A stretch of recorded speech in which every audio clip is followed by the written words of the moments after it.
감사합니다.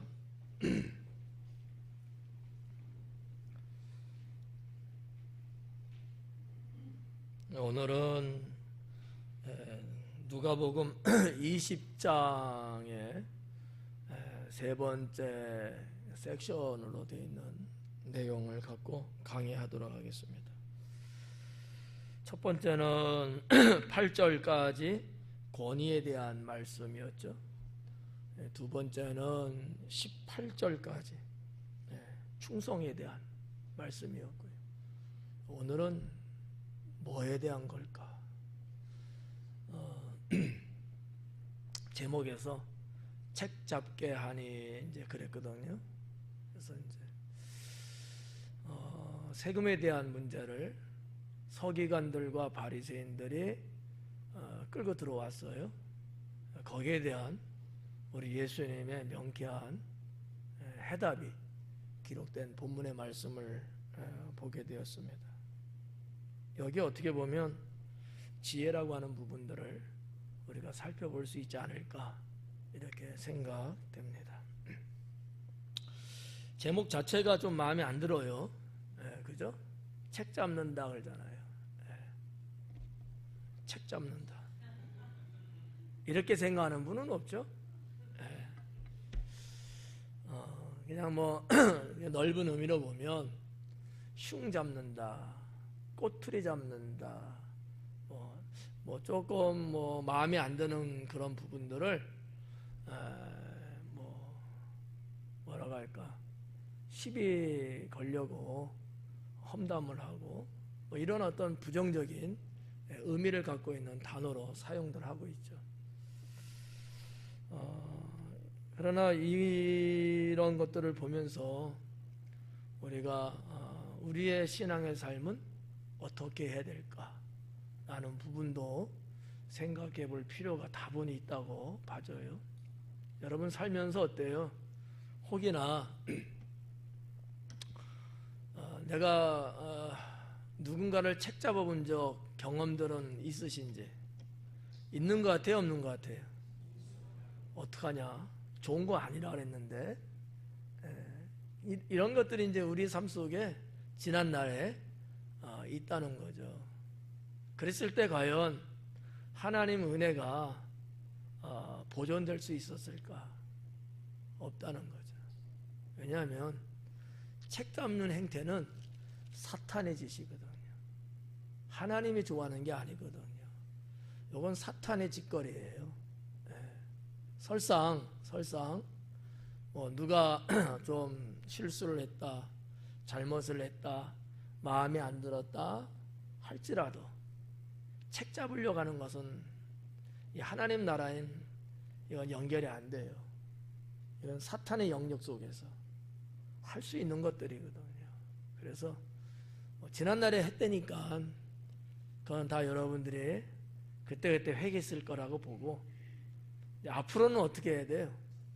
누구를 내가 책 잡는 일을 해야 될까요? 해서는 안 될까요? 해서는 안 돼요. 이거는 하나님이 기뻐하지 않는다. 오히려 하나님의 은혜와 하나님의 능력의 역사, 더 나가서 축복이 차단되게 되고 하나님은 떠나게 되버려요. 그래서 우리가 뭐 교회 바깥에 있는 분들, 하나님 안 믿는 세상 사람들을 상대로 한다 할 때도 내가 책 잡는 사람이 되면 안 돼요. 내가 바지끄댕이 잡아당기고 그냥 어떻게든지 그 사람을 함몰시키려고 하고 안갚음을 하려고 하고 그냥 이런 어떠한 행태를 가지면 안 되겠죠. 오히려 그런 사람이라면 더 우리가 그걸 놓고 기도하고 용서하고 이해해주고 관용을 베풀고 하나님의 선함, 그 선함이 여러분 안에 다 있거든요. 우리가 그것을 발동시켜서 더 그 사람이 주님 안에서 항복하고, 성경 말씀에 이런 거 있잖아요. 선으로 악을 이겨라. 우리는 그러한 믿음의 삶을 살아야 된다고 확신합니다. 자, 그러면 19절서부터 한번 쭉 살펴보도록 하겠습니다. 서기관들과 대제사장들이 예수님의 이 비유는 자기들을 가리켜 말씀하신 줄을 알았다 그래요. 여기서 말하는 이 비유는 앞에서 언급된 비유잖아요. 앞에서 뭐에 대한 비유였어요?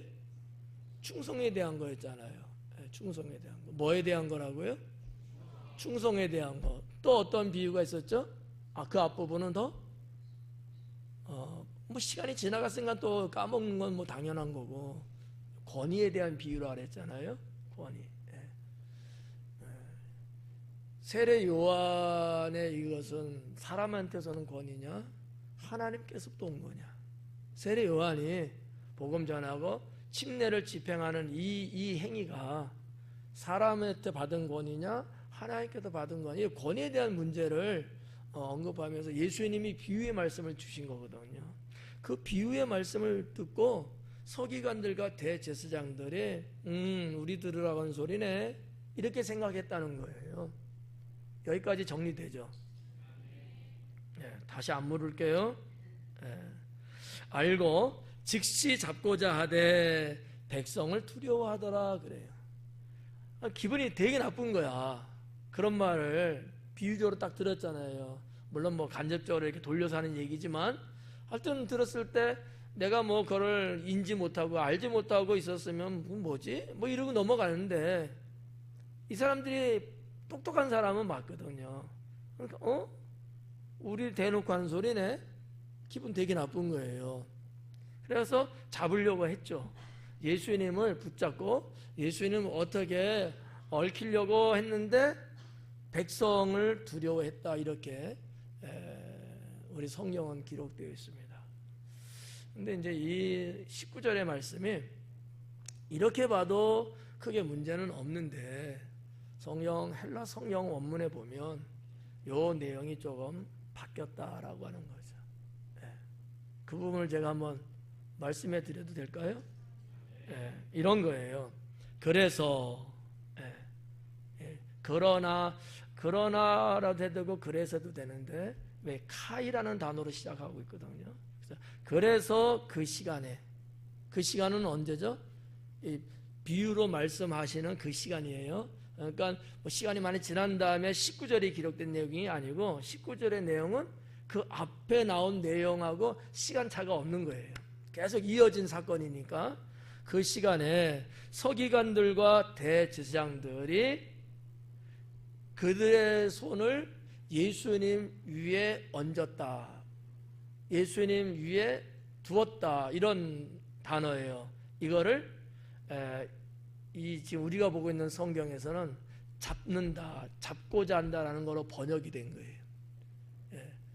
뭐 따지면 뭐라고 할 수는 없지만 그 단어가 함축하고 있는 함의적인 뜻은 손을 이렇게, 여기 손을 이렇게 둔 거예요. 위에다가, 머리 위에다 손이 어깨 이렇게 됐다는 얘기야. 이 얘기는 뭐 친근해서 됐다는 얘기가 아니고 붙잡으려고 손을 내밀어서 뒀다는 얘기거든요. 그걸 이제 학자들은 잡고자 하되 이렇게 이제 번역한 건데 어순이 좀 달라요. 그래서 그 시간에 서기관들과 대제사장들은 조금 간단하게 말하면 예수님을 붙잡으려고 했다라는 얘기예요. 그런데 백성을 두려워하였다라는 거죠. 그러니까 그냥 다른 거 다 없이, 그러나 비유의 말씀을 이렇게 쭉 했는데, 그래서 그 시간에 이 서기관들과 대제사장들은 예수님을 붙잡으려고 했다. 그렇지만 그런데 백성을 두려워했다라는 거예요. 잡으려고는 했는데 백성을 두려워했어요. 그럼 왜 백성을 두려워했냐는 얘기죠.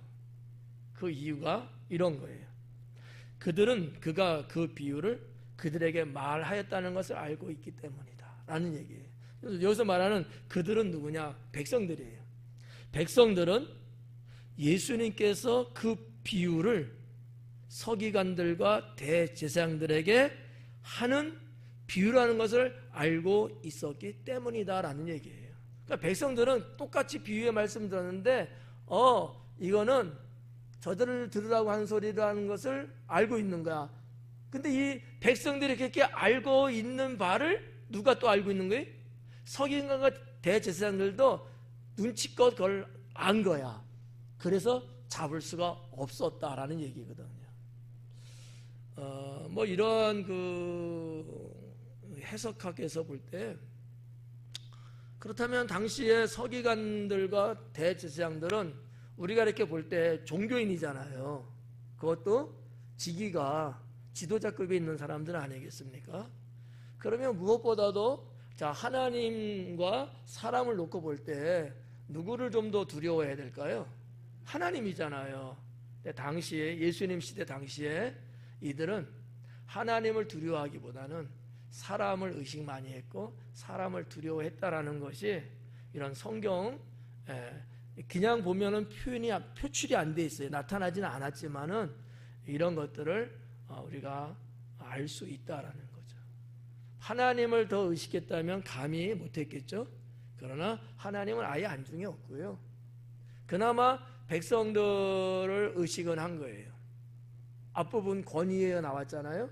이 권위가 사람에게서냐, 백성에게 온 권위냐, 하나님께로부터 온 권위냐. 이만큼 백성들의 어떤 뭐 위상은 아니고 존재감이 당시 종교나 정치를 하는 사람들에게 있어서는 피할 수 없는, 의식하지 않을 수 없는 그러한 그 시대의 사회적인 문제였다라고 볼 수 있다는 거죠. 좀 이해 갈까요? 그냥 그 예수님 당시에 사회학적인 좀 배경을 19절을 통해서 말씀을 이제 드린 겁니다. 이게 뭐 그렇게 중요하지 않은데 라고 볼 수도 있지만 중요하거든요. 그러면서 20절로 내려가면서 이제 쭉 이제 말씀이 기록되는데 한번 들어봐요. 이에 그들이 20절에 엿보다가 예수를 총독의 다스림과 권세 아래 넘기려 했다라는 거예요. 이게 무슨 얘기냐면 이런 거예요. 저를 보시면 아주 은혜로워요. 지금까지 이 당시의 유대 사회의 종교 지도자들은 예수님을 언제나 상대하고 대항하고 할 때 종교적인 측면에서 언제나 접근했어요. 그거로 문제를 삼으려고 했고 그거로 꼬투리 잡고 예수님을 실족시키려고 했던 것이 사실이거든요. 그런데 매번 실패했어요. 자기들이 생각하고 세운 계획이 있는데 그대로 안 된 거예요. 우리가 20장 들어와서도 벌써 1절에서부터 8절까지 내용도 권위에 대한 문제 갖고 지금 말하고 있는 거잖아요. 여기까지 지금 계속해서 종교적인 문제예요. 근데 해도 자기네가 단 한 번도 이겨낸 게 없어요. 근데 예수님 하는 꼴을 보니까 너무 꼴 보기 싫은 거야. 저 어떻게 하면 죽일 수 있을까? 그러다가 그들이 착안한 게 뭐냐면 종교적으로 걸자. 정치적으로 걸자는 생각을 하게 된 거죠. 종교적으로는 이 해답이 안 나와. 자기들이 의도하는 바대로 어떤 효과를 낼 수가 없었다는 것을 깨달았어요. 또 당시에 로마가 이스라엘을 지배했던 시대이기 때문에 아무리 저 나사렛 예수라는 자가 그렇게 죽을 짓을 했다 할지라도 자기들의 힘으로 죽일 수는 없었어요. 그것이 그 당시의 법이었거든요. 로마에 의해서만 사람을 죽일 수 있는 권한이 있거든요. 그러니까 어차피 그쪽으로 이제 틀어서 가긴 가야 되는데 하다 안 되니까 이제 정치적으로 이제 가자라고 생각을 하게 된 내용이 이제 이 20절 속에서도 느낄 수 있다라는 거죠. 이게 그냥 뭐 우연히 각도를 틀었다 이렇게 볼 수도 있겠지만 아니라는 거죠. 안 되니까 갑자기 각도를 종교에서 정치로 틀어버렸다 이렇게 보는 거죠. 그래서 엿보다가 예수님을 총독의 다스림과 권세 아래 넘기려. 요 문구 봐봐요. 언제 이랬냐고요? 한 번도 이런 적 없거든요. 이제 이렇게 처음에 첫 발을 띄는 거야 이제. 그래서 나중에는 빌라도 총독한테도 보내고 왔다 서로 실갱이 벌이고 막 이러잖아요. 그게 다 이렇게 정치적으로 예수님을 죽이려고 하는 그들의 술수라는 사실이죠. 자, 20절에 보니까 엿보다가 그래요. 엿봤다라는 거예요. 뭐 다 아시겠지만 엿본다는 건 뭐예요? 가볍게 말하면 지켜본다는 거예요. 어떤 목적을 갖고 그냥 무심코 본 건 아니에요. 엿본다는 얘기는 무심코 본 게 아니고 분명한 목적을 갖고 타켓을 삼아서 지켜보는 거거든요. 그게 이제 엿본다는 어떻게 보면 의미적인 거죠. 여기 이제 엿봤다 그러는 거죠. 또 뿐만 아니라 이 엿보는 것은 이런 것도 될 수 있어요. 숨어서 지켜보는 거예요. 숨어서. 뭐 군사 용어적으로 이런 거 있잖아요. 매복 한다 그러잖아요. 군대에서는 적군이 들어오는 어떠한 루트에 미리 가갖고 이렇게 숨어서 매복해갖고 전방을 보는 거예요. 얼마 정도의 군사가 오는지, 저들이 어떻게 오는지, 가지고 오는 무기, 화기는 어느 정도인지 이런 것들 매복하고 딱 있다가 가장 적절할 때 갑작스럽게 공격을 이제 해서 전세를 역전시키는 건데 이 매복도 그런 거예요. 매복을 시켰어. 매복하라고 보냈어. 근데 매복해 있는 군사들이 전부 다 피곤하다고 졸고 자고 있는 거야. 이러면 어떻게 뭐 괜찮겠어요? 이기겠어요? 아니잖아요. 피곤하고 힘들어도 눈을 부릅뜨고 계속해서 저기 지금 저 진입로 쪽을 계속 주시하고 봐야 되거든요. 이런 것처럼 엿보다라는 것은 단순한 의미도 있지만 이렇게 좀 더 들어가 보면 목적성을 갖고 있는, 그리고 그것을 이루기 위해서 자기의 혼신의 노력을 다하는 이런 어떤 의미를 생각해 볼 수도 있습니다. 자, 이렇게 이에 그들이 엿보다가 그래요. 누구를 엿봤겠어요? 예수님을 엿본 거죠. 그리고 예수님을 총독의 다스림과 권세 아래 넘기려 하여 누구를 보냈다? 정탐꾼을 보냈다라는 거죠. 정탐꾼을 정탐을 보낸 거예요. 이 정탐은 뭐 성경에는 딱히 나오지는 않았지만 분명히 수하의 사람들이었다고 볼 수 있죠. 뭐 사내들인 공회에 뭐 군사, 소수의 군사들이 있었거든요. 뭐 그들이든지 아니면 뭐 전문적인 뭐 또 정탐인지 뭔지는 모르지만 아무튼 거기에 걸맞는 탁월한 사람들을 보냈을 거예요. 성경에 기록된 내용을 보니까 보통 사람은 넘는 것 같아요. 여기 한번 20절에 봐봐요. 넘기려 하여 정탐꾼을 보내요. 그들로 뭐라고 했냐면 스스로 의인인 채 하며, 스스로 의인인 채 하라는 거예요. 그리고 예수님이 무슨 말을 하나 그 말을 책 잡으라고 명령을 내렸어요. 야, 너희들은 가되 의인인 척해라. 이거예요. 왜냐하면 예수님의 장점이면서 단점이 뭘까? 이 항목에서 볼 때 예수님은 의로움을 보시는 분이거든요. 어떻게 생각하세요? 예수님이 여러분을 볼 때 의로움을 보시려고 한다는 거야. 나를 볼 때 나의 의로움을 보시려고 해요. 여기에 대해서 어떻게 할 말이 있어요, 없어요? 여러분 의로움이 얼만큼 돼요? 이런 말 하면 다 기가 죽더라고. 그러니까 의로운 사람인 척 해서 보여주면은 예수님이 꼴까딱 넘어갈 것 같은 생각인 거야.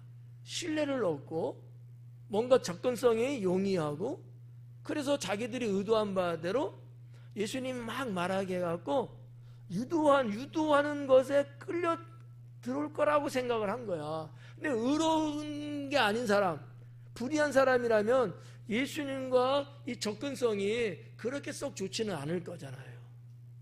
예수님은 어떤 사람이라는 걸 이들은 이미 다 파악하고 있었던 거예요. 그분은 의로운 사람이고 그분은 선한 사람이고, 그렇기 때문에 야, 너희들도 의로운 척 해야 가까이 접근할 수 있고 가까이서 들어야 무슨 말 했는지 정확하게 알아낼 수 있고 책 잡을 수 있다. 이런 이제 내용들이거든요. 그런데 정말 예수님은 장점을 볼 때 의로운 사람을 좋아하셔요. 칭찬도 하시고요. 그럼 정말 우리는 어떠냐? 의로운 사람이냐 아니냐? 여러분 대답 잘 못하던데. 기회를, 오늘 31일이야. 마지막 날이야. 기회를 한 번 더 드릴게요. 여러분 의로워요? 의롭지 않아요? 이제는 알았어요. 의롭지 않다는 것을. 저는 의로워요. 기분 나쁘세요? 왜 의로우냐? 하나님을 믿는 것을 의로 여기신다고 성경은 기록했기 때문에. 마지막 세 번째 질문입니다. 여러분은 의로워요? 의롭지 않아요? 용기가 생겨요? 내가 하나님을 믿고 있는 건 맞습니까? 하나님은 그걸 나의 의로 여겨주신다는 거예요. 그럼 우리는 이제 의로운 사람인 거예요? 아닌 거예요? 의로운 사람인 거야. 성경을 너무 액면으로만 보지 마시고 전체에서 무엇을 말씀하고 있는 요지를 딱 보시면 사탄은 이렇게 침투하는 거예요. 야, 내가 네 한 거 다 알거든. 네 꼴하지 마라. 네가 언제 무슨 일도 했잖아. 너 슬슬 사기치던데. 네가 어렵다고? 야, 네가 깨끗해? 말도 안 되지. 네가 그러면 난 그 이상이다. 야, 사탄은 이런 식으로 해갖고 우리를 뭐 하려고 한다? 책 잡으려고 한다. 뭐 하려고 한다? 책 잡으려고 한다는 거예요. 근데 이미 하나님께서는 믿음을 의로 여기신다고 하셨거든. 나는 누가 뭐래도 하나님을 믿어요. 이 믿음을 보시고 나를 의로 여기시는 하나님이라는 거지. 아시겠죠? 나중에 누가 혹 또 물어보면 이단들이 이렇게 또 침투해 들어와요. 훅 치고 들어오거든. 그때 여러분 뭐라 하냐? 의롭지 않은데. 이래야 되겠어요? 아니면 나는 의로워 이렇게 말해야 되겠어요? 나는 의로워 이렇게 말해야 돼요. 그러면 네가 뭐가 의로워 하면 그 다음에 설명을 해줘야 되는 거야. 하나님은 믿음을 의로 여기시는 분이시다. 네가 무슨 거라 하면 성경을 대는 거야. 아브라함을 봐봐라. 아브라함이 하나님을 믿는 것을 보고서 하나님은 그를 의롭다 하셨다. 그러면 게임 아웃이죠. 그러니까 서기관들과 대제사장들이 이거 알아요. 예수님이 어떤 측면에서는 단점이면서 장점이고 장점에서 단점인 거야. 이 의에 대한 문제는. 그러니까 의로운 척을 하는 거예요. 근데 뭐라 그래? 스스로 의로운 척인 거야. 이게 맹점이죠. 하나님이 인정하는 의 같으면 여러분처럼 전혀 문제 없잖아요. 진짜잖아요. 의로운 게. 근데 하나님이 인정하지 않고 하나님이 선포하지 않는 의야. 자기 스스로 그냥 그렇게 이렇게 흉내내는 정도예요. 거짓이죠. 위선이죠. 그렇게 해서라도 접근하라는 거예요. 그러면서 뭐라고 합니까? 예수의 말을 책 잡게 하니. 예수님 말씀하는 것 하나하나 놓치지 말고 체크해서 뭔가 딱 레이더에 걸리면 그거 문제 삼으라는 거예요. 이거는 하나님 나라에서는 있을 수 없는 거고요. 이거는 사탄이 행하는 것들입니다. 그래서 우리가 뭐 집안에서 아니 뭐 친구들 사이 아니면 직장이나 학교나 심지어는 교회 안에서도 우리가 서로 같이 살다 보면 어때요? 뭐 내 마음에 안 들 수도 있고 내 눈에 썩 좋아 보이지 않는 실수나 잘못 심지어는 죄까지도 눈에 이렇게 발견되는 경우들이 있거든요. 근데 보니까 저 사람은 나하고 극을 이루는 사람이야. 나랑 같은 편이 아닌 거야. 내 편이 아닌 거야.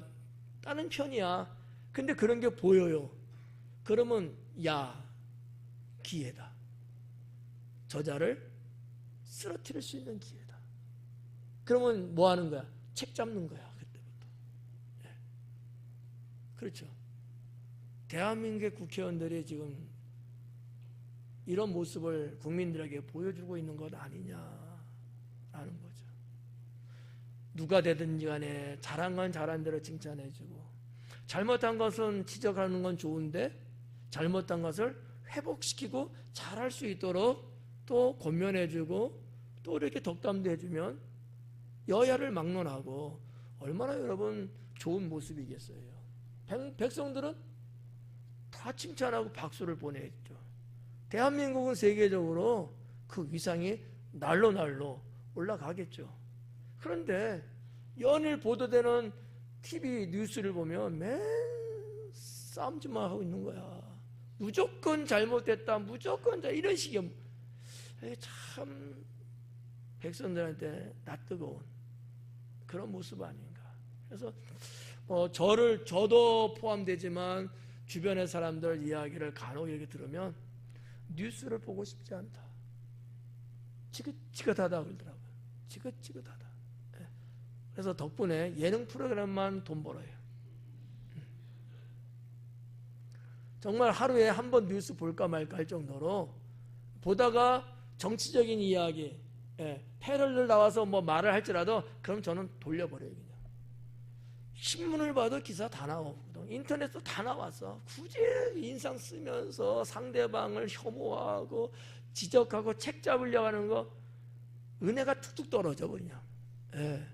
그래서 아예 그냥 돌리고 그냥 인터넷이나 신문을 보면서 뉴스를 접하는 이런 상황인데, 아무튼 여기 지금 이 대제사장과 서기관들이 그 짓을 일삼고 있는데 이들 배경에는 누가 있어요? 사탄이 있는 거예요. 사탄이. 21절에 보면 그들이 물어 이르되 선생님이여 우리가 아노니, 뭘 한다는 거야. 21절에 보니까 한 3가지를 자기들이 알고 있다라고 이야기를 해요. 우리가 선생님에 대해서 3가지 정도는 분명히 알고 있습니다. 그런데 알고 있는 이 내용을 상당히 그 칭찬 같은 그런 이야기를 하는 거예요. 한번 보면 당신은 바로 말씀하시고 가르치시고 있습니다 라는 거야. 당신은 선생님은 바로 말씀하시고 가르치고 있습니다 이런 얘기야. 여기서 이제 바로라는 단어가 이렇게 번역이 됐는데 이 바로는 시간을 말하는 바로가 아니에요. 곧 이런 의미의 바로가 아닌 거예요. 올바로라는 거예요. 올바로. 성경 언어로 보면 올바르게 말씀하시고 올바르게 가르치고 있습니다 이 얘기예요. 근데 한국 성경학자들이 앞에 올자 하나만 붙이면 참 좋았을 텐데, 그러면 시비가 없잖아. 이게 지금이라는 개념에서 바로라는 거냐, 도대체 뭐냐, 이게 헷갈릴 수 있거든. 그러니까 당신은 올바로 말씀하고 있습니다 백성들 앞에. 그리고 올바로 가르쳐주고 있습니다. 여러분 볼 때 어때요? 예수님 정말 이렇게 하고 있는 것 같아요? 안 하는 것 같아요? 그렇죠. 그러니까 정답을 그들도 알고 있어. 다 아는데 이렇게 말을 이제 뚝 던지는 거야. 왜? 그래서 환심을 살 수 있으니까. 두 번째는 뭐예요? 사람을 외모로 취하지 아니하십니다. 이건 어때요? 예수님이 사람을 외모로 취해야 안 해요? 우리는요? 해요. 우리도 예수님 닮아서 사람을 외모로 취하면 아니 되겠죠. 왜? 주님이 그러시니까. 우리도 주님을 닮아가는 사람들이잖아요. 그러니까 우리도 사람을 외모 보지 말고 그 마음을 보고 그래야 된다는 거지. 여담입니다만 저도 뭐 연약한 인간이 이래서 딱히 말씀드리기는 그렇지만 저는 외모를 안 보려고 노력을 해요. 외모를 안 보려고. 나도 모르게 그런 어떠한 나만의 자기 관리를 못하면 나도 어떻게 때 보면 외모를 자꾸 보게 되거든. 여러분 외모 좋은 사람이 나아요? 좋지 않은 사람이 나아요? 거봐. 이게 다 똑같아요. 사람은요. 기왕이면 다홍치마라는 말 있지 않습니까? 외모 좋은 사람이 좋지 뭐. 예. 보기 좋은 게 맛도 있다는 말도 있는 것 같은데 진짜는 아니에요. 가짜들도 많어. 근데 특히 우리 주님은 사람을 외모 보지 않는다잖아요. 그 마음의 중심 본다 그러지 않습니까? 우리도 주님의 자녀로서 주님을 닮은 사람으로서 언제나 뭐든지 외모를 자꾸 보려고 하면 안 돼. 외모 지상주의라는 단어가 우리 사회에 돈 적이 있잖아요. 이렇게 가면 안 된다는 거야. 근데 세상은 어때요? 언제나 외모를 중심으로 돈도 매겨. 잘생긴 사람, 외모 괜찮은 사람은 돈도 더 줘. 아는 사람 돈도 조금 줘. 외모가 좀 아는 사람은 맨날 악역을 맡겨. 좋은 사람은 선역을 맡겨. 이게 너무나 세상이 불공평해. 세상은 그래요. 하지만 하나님 나라는 그렇지 않습니다. 네, 그래서 저는 그냥 내가 할 수 있는 역량 안에서는 말할 때도 외모에 대한 말을 안 하려고 노력해요. 잘생겼다 이런 말을 안 하려고 노력해요. 하다 보면 나도 모르게 자꾸 외모를 이야기하게 되거든. 그래서 우리 식구들한테도 외모 자꾸 말하지 마라. 사람의 성품이나 그의 행위나 씀씀이나 기본적인 도덕인 윤리나 이런 것들이 좋으면 되지. 연을 맺을 때도 사람 외모 보지 마라. 친구 사귈 때도 사람 외모 보지 마라. 그것은 한시에 불과한 것이다. 제일 중요한 게 뭐예요? 그 사람의 인품이죠. 그렇잖아요? 성격 좋은 게 좋아요? 외모 좋은 게 좋아요? 둘 중에 하나만 선택한다면 정말이에요? 아닌 것 같은데? 슬쩍 외모 슬슬 엿보는 것 같은데? 예.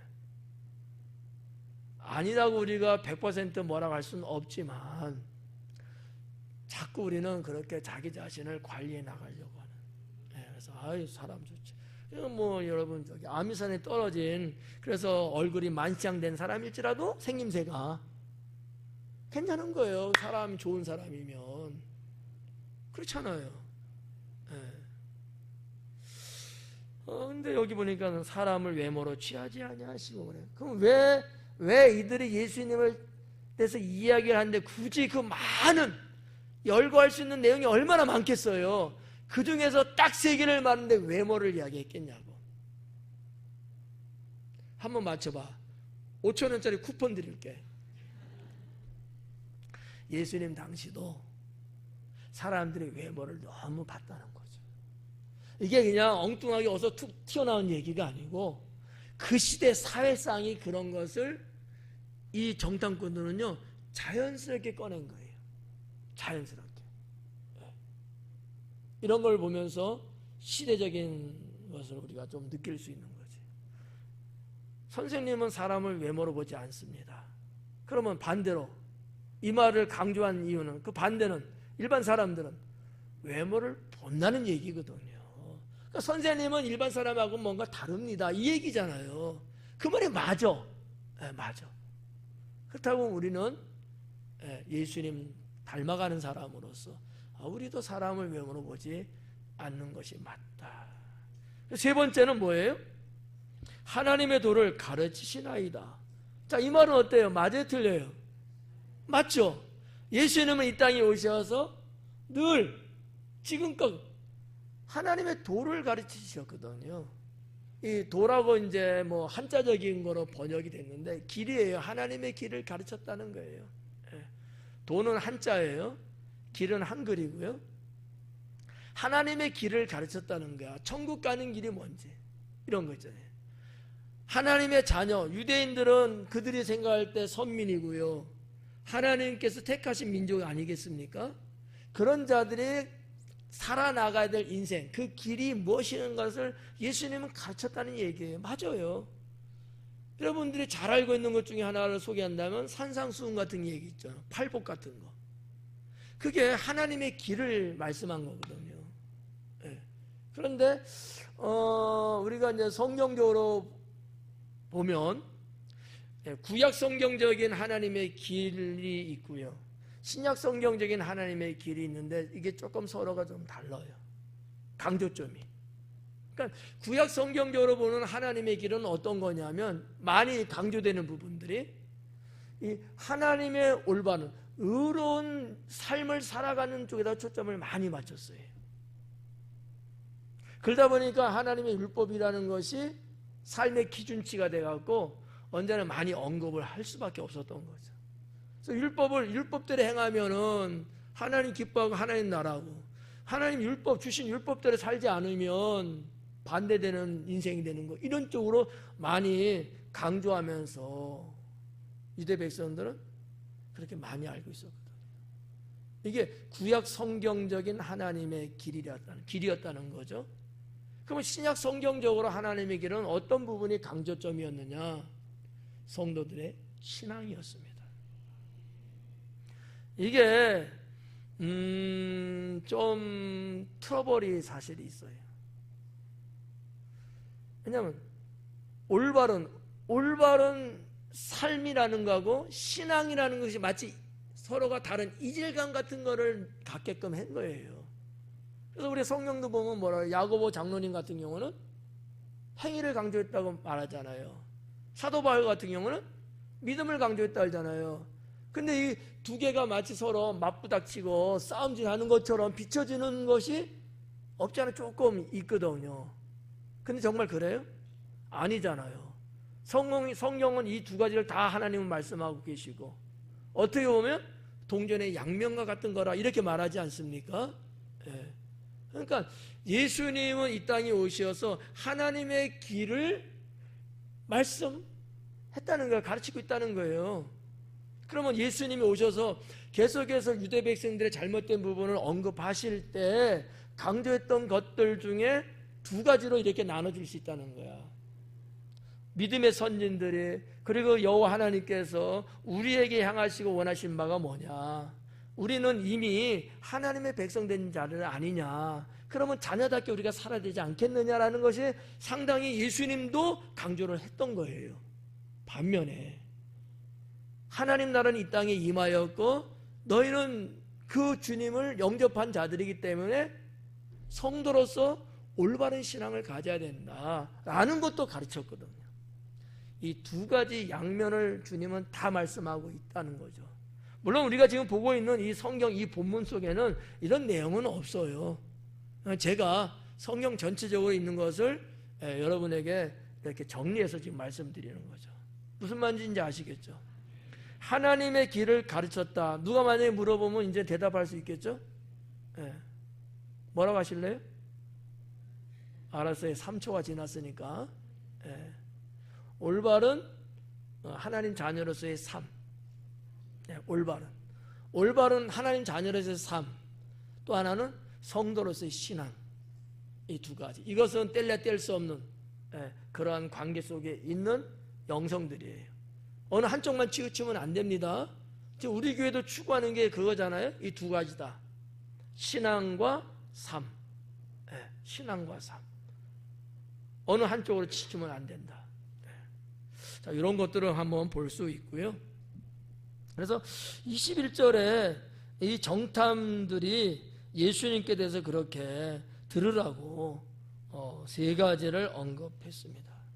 자, 이랬을 때에 22절에 보니까 우리가 가이사에게 세를 바치는 것이 옳으니까 옳지 않으니까 그래.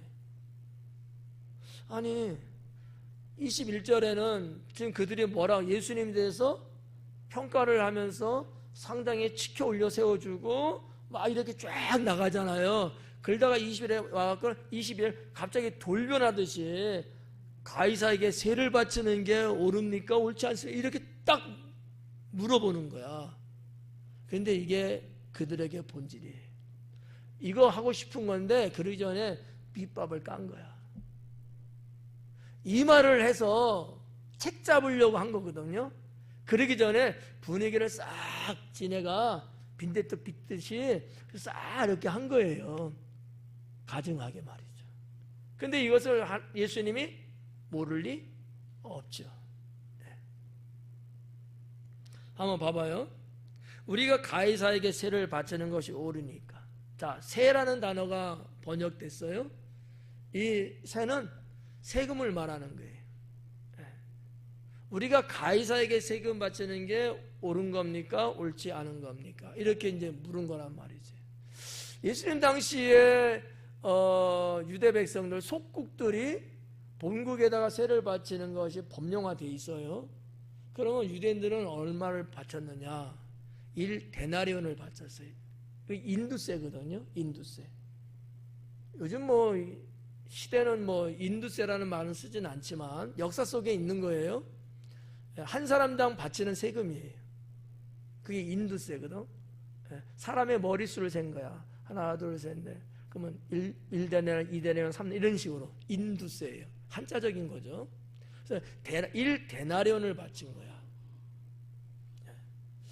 자, 이제 이런 내용들이 이제 여기에 있는데, 저는 조금 이 부분을 언급해 보려고 해요. 가이사에게 세를 바친다? 그러면 이 지금 정탐꾼들은 세 바치는 것에 대해서 뭔가 책 잡고 싶은 거거든요.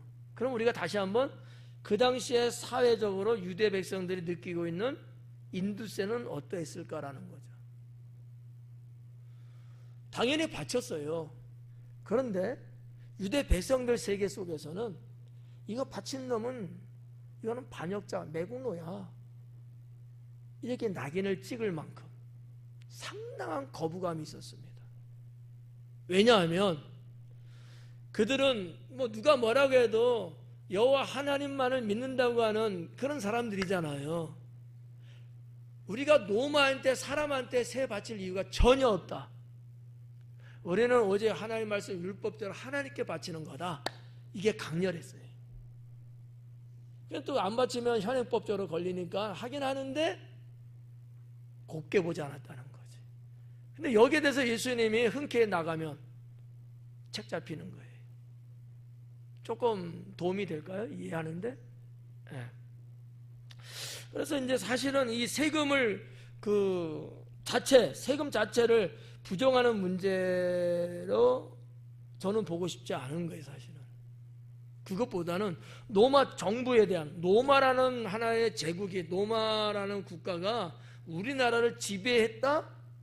이런 근본적인 문제에 대한 이야기를 걸고 넘어가고 싶었던 것이 아니었을까, 이렇게 보는 거죠. 이게 더 크거든요, 민족적으로. 네. 왜요? 세금은 그렇게 말하는 지들도 내고 있거든. 그럼 예수님만 걸려요? 아니잖아. 자기들도 걸리는 거잖아.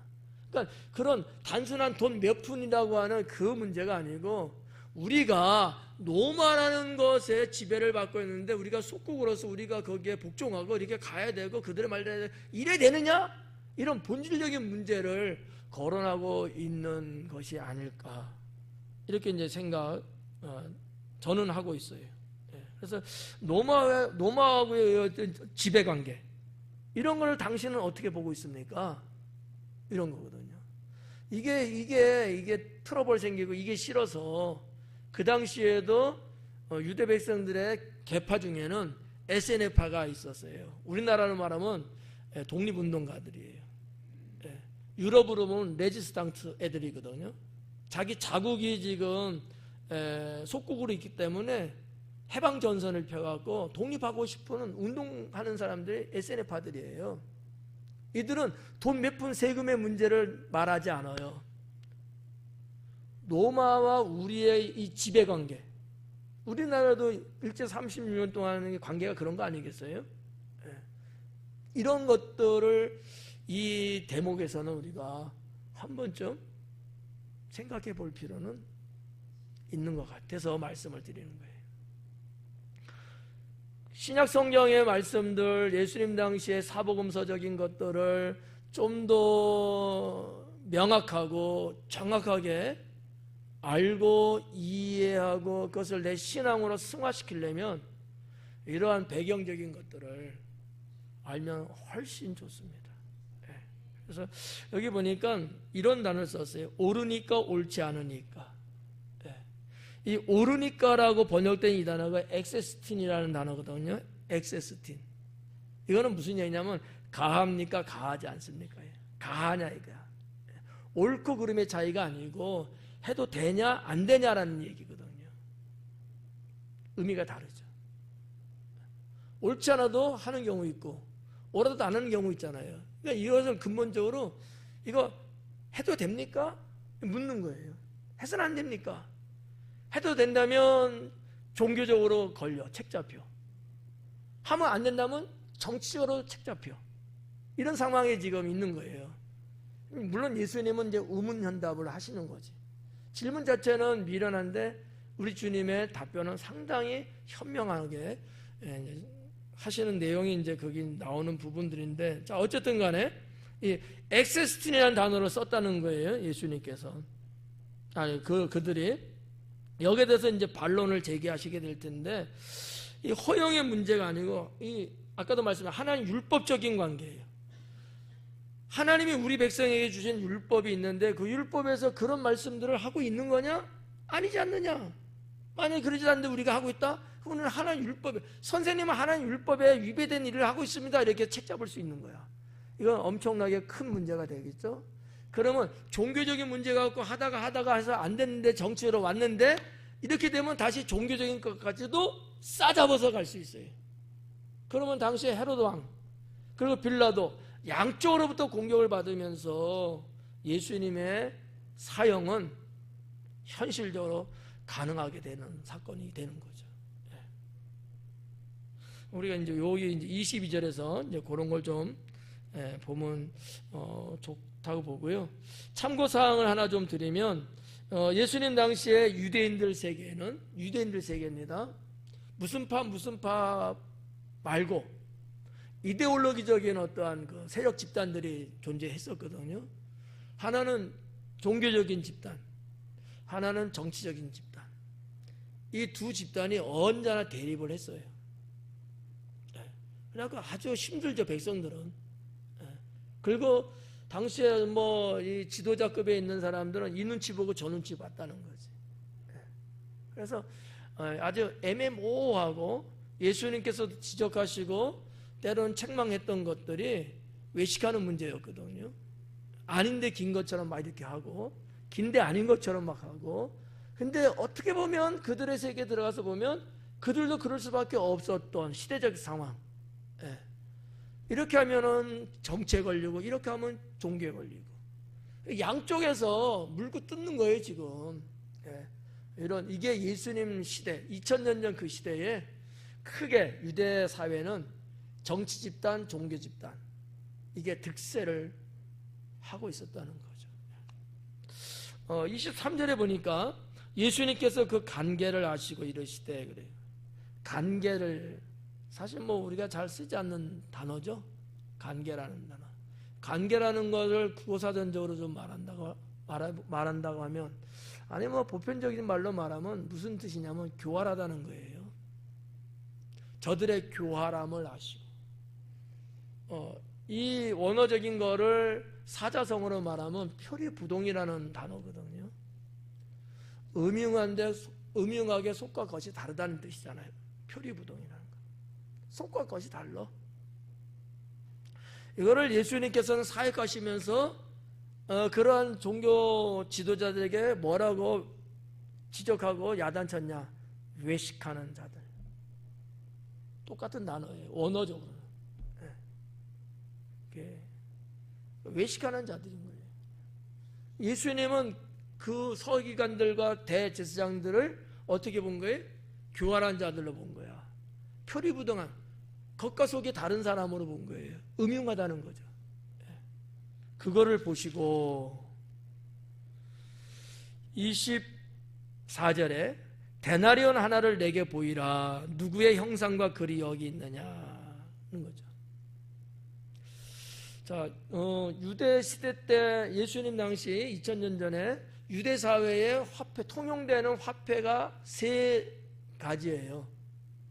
하나는 그리스 화폐, 하나는 로마 화폐, 하나는 유다 화폐거든요. 유다 화폐는 여러분 잘 알거든요. 세켈이라는 단어를 썼죠. 근데 지금 로마 화폐는 데나리온이에요. 근데 예수님이 지금 뭐를 말씀했어요? 여기 보니까 데나리온 하나를 내게 보여라 그러잖아요. 이게 그냥 단순한 얘기가 아닌 거예요. 정탐꾼들이 지금 뭐를 질문했죠, 예수님께? 예? 가이사에게 세를 바치는 게 가하냐 불가하냐 이걸 물어봤잖아요. 가이사예요. 가이사 로마 황제잖아요. 그랬더만 예수님은 거기에 대해서 그렇다면 로마의 화폐 데나리온을 하나 내게 가져오라는 거야. 로마 1데나리온 화폐를 이렇게 보면 말이죠, 거기에 가이사의 초상화가 있어요. 그리고 이렇게 우리나라 주화처럼 삥 둘러갖고 가이사 거라고 소유권적인 어떤 그 절대 권력 같은 그런 문구가 또 이렇게 써 있단 말이지. 그러니까 예수님이 이 지금 제시한 것도 저들의 질문에 아주 적절하게 엉뚱하게가 아니고, 그래? 그러면 데나리온 가져와봐. 그런 거예요. 거기에 뭐가 있더냐 하는 거지. 형상이 있고 문구가 있지 않느냐. 맞다는 거야. 그게 지금 우리가 보고 있는 24절이에요. 데나리온 하나를 내게 보이라. 누구의 형상과 글이 여기 있느냐. 대답하되 가이사의 것이니이다. 하여튼 데나리온의 사건이라고도 가끔 이제 말하기도 하는데, 예수님의 이 처신은 상당히 지혜로우셨다. 아주 적절했다. 이렇게 볼 수 있습니다. 그러면서 이제 25절에 뭐라 그랬냐면, 이르시되 그런즉 가이사의 것은 가이사에게, 하나님의 것은 하나님께 바쳐라. 왜 예수님이 이런 말씀을 했느냐?